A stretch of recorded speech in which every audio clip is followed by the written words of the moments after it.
Perkenalkan, nama saya Roja Maisa Rohmah dari Prodi Pendidikan Kimia. Perkenalkan, nama saya Fahmi Nur Rohmah dari Prodi Pendidikan Kimia.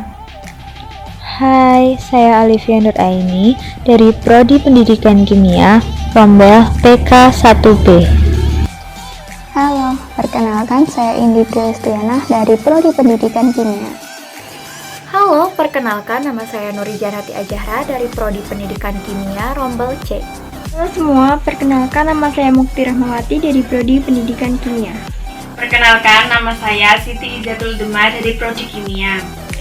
Perkenalkan nama saya Nur Muntamimah Maesaroh dari Prodi Kimia, Rombel 1A. Halo, perkenalkan nama aku Lulu Rahmatillah dari Program Studi Kimia. Halo, perkenalkan nama saya Ican Chandra Dewa dari Program Studi Kimia.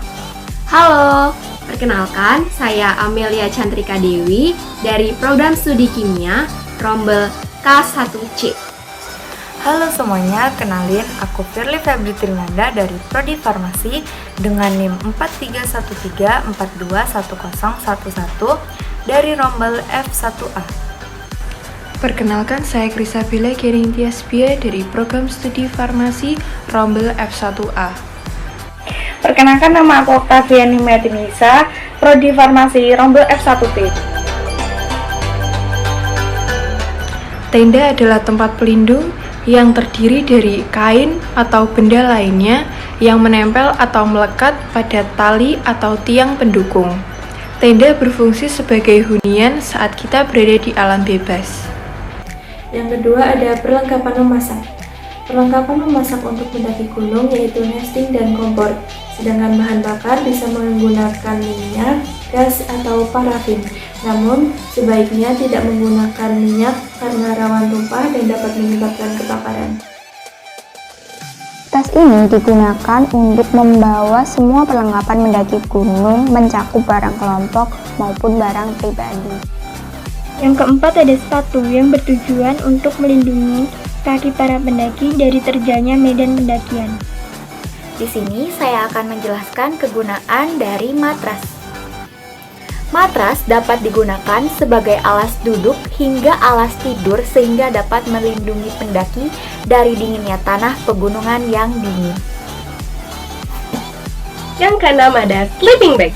Sleeping bag ini dapat menjaga tubuh kita dari udara dingin yang ekstrim, agar tubuh kita tetap hangat. Dan biasanya sleeping bag ini bisa digunakan hanya untuk satu orang.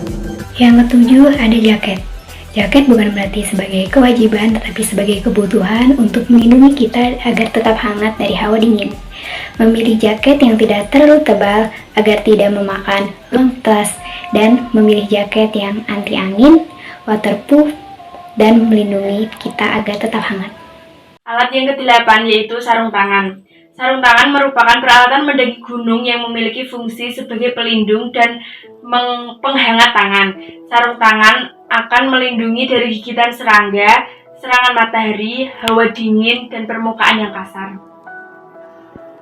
Yang ke-9, pelindung kepala.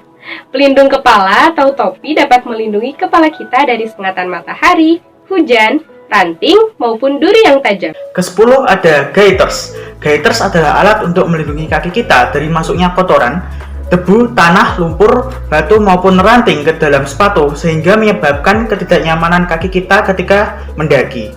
Selanjutnya ke-11 ada jas hujan. Jas hujan dapat melindungi kita jika hujan tiba-tiba turun saat sedang mendaki.